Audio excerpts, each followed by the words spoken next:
नमस्कार मंडळी, healthy food कट्ट्यावर सगळ्यांचं खूप स्वागत। हे अतिशय मोजके पदार्थ वापरून आपण एक कोकणातला पारंपरिक पदार्थ आता करणार आहे बाप्पाच्या नैवेद्यासाठी। तर मी आज करणार आहे खांडवीचे मोदक।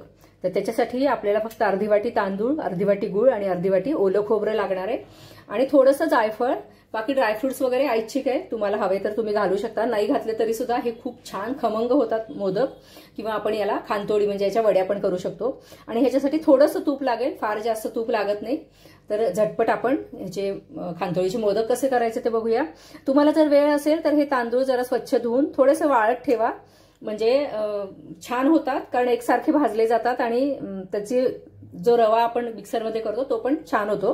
पण आता माझ्याकडे वेळ नाहीये, त्याच्यामुळे मी हे तांदूळ याच्यावर असे पुसून घेणार आहे आणि मग आपण हे भाजून घेऊया।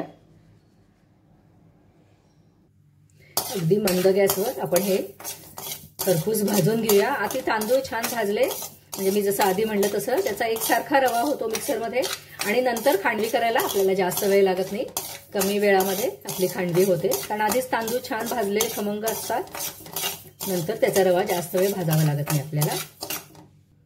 तांदूळाचा कुठलाही पदार्थ करताना, म्हणजे त्याच्या पिठीचा पदार्थ करताना नेहमी तांदूळ स्वच्छ धुवून घ्यावेत आणि छान कोरडे करून मग दळून आणावेत, म्हणजे मग ती पिठी खूप छान होते आणि त्याचा पदार्थही खूप छान होतो, त्याचा रंग पण छान पांढरा शुभ्र येतो।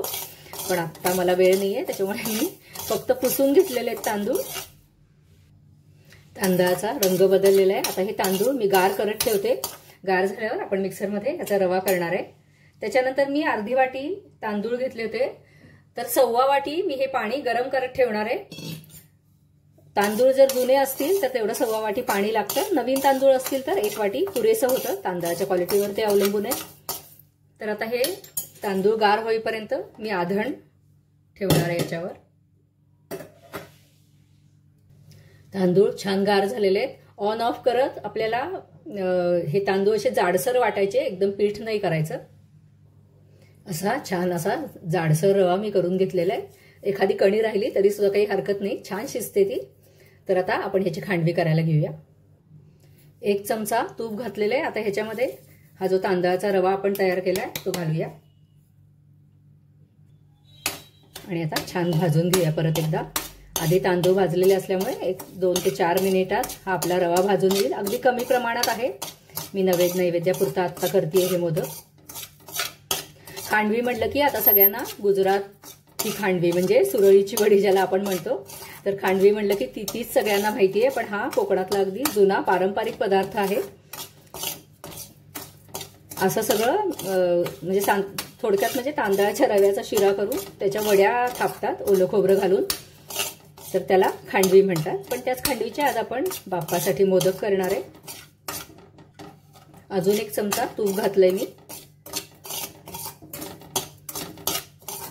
आणि छान खमंग लालसर रंग येईपर्यंत भाजायचं। मी याला आंबेमोहर तांदूळ घेतलेले, म्हणजे असा त्याचा एक मूळचाच छान सुवास असतो, त्याच्यामुळे आता सुद्धा हा रवा भाजताना मस्त वास येतोय।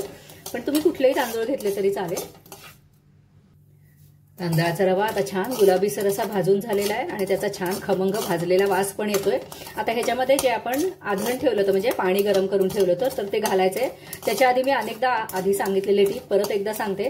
आता आपण आधी गॅस बंद करायचा, गॅस बंद करून एक अर्ध मिनिट जाऊ द्यायचं, कारण आपण जेव्हा असं रव्यामध्ये गरम गरम पाणी घालतो तर तेव्हा ते चारी बाजूला उडू शकतं, त्यामुळे थोडीशी काळजी घ्यायची, म्हणजे मग आपला गॅस पण खराब होत नाही।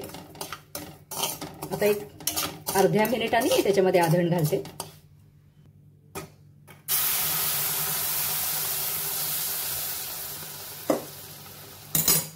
मिक्स करून घेऊया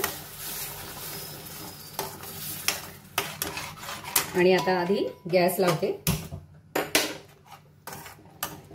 एक झाकण ठेवून छान वाफ आणायची याला आणि रवा शिजलाय का नाही त्याची खात्री करायची आणि मगच त्याच्यामध्ये गूळ घालायचा। एखाद्या तांदळाला पाणी जास्त लागू शकतं, तसं अर्धी वाटी तांदळाला 1.25 वाटी पाणी असं पुरेसं आहे। जुना तांदूळ आहे हा।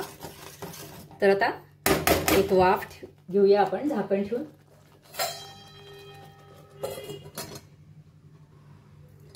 2 मिनिटं झालेली आहे। पाणी सगळं आटलं की हा रवा छान शिजलेला असतो।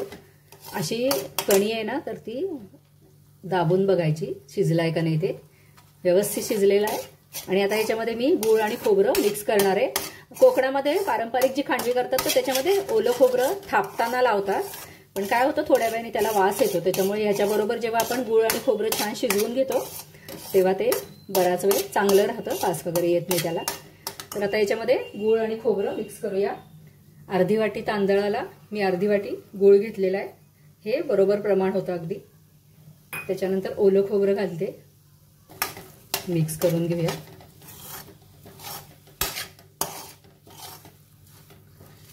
सगळे जे कोकणी पदार्थ असतात त्याप्रमाणेच हा अगदी कमी साहित्यात होणारा मस्त खमंग आणि असा हेल्दी पदार्थ आहे. तुम्ही जर कधी खाल्ला नसेल तर हे नक्की करून बघा. बाप्पाला पण नैवेद्य दाखवा. आता ह्याला मी झाकण ठेवून परत एकदा वाफ घेणार आहे, म्हणजे हा गूळ सगळा विरघळेल.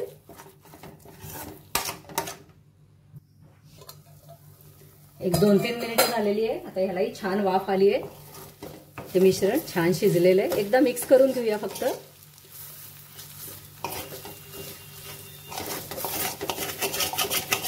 छान खमंग वास येतोय मस्तपैकी. आता याच्यात अगदी थोडंसं तूप मी वरून घालते, म्हणजे त्याला शायनिंग पण छान येईल आणि याचे मोदक करताना हाताला चिकटणार नाही आपल्या.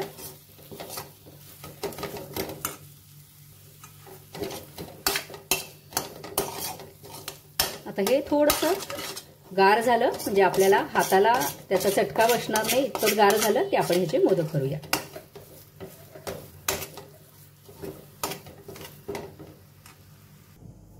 थोडंसं हे मिश्रण कोमट झालेलं आहे. आता आपण याच्या हाताने मोदक करूया. थोडंसं हाताला तूप लावते. तुम्ही साच्यातनं पण हे मोदक करू शकता, पण मी हातानेच करणार आहे. थोड्याशा गार्निशिंगला भोपळ्याच्या बिया घेतलेल्या आहेत. तर असे सगळे मोदक मी करून घेते. मंडळी, तुम्हाला जर व्हिडिओ आवडला असेल तर लाईक करा, शेअर करा, सबस्क्राईब करा आणि बाप्पाला खुश करा. धन्यवाद.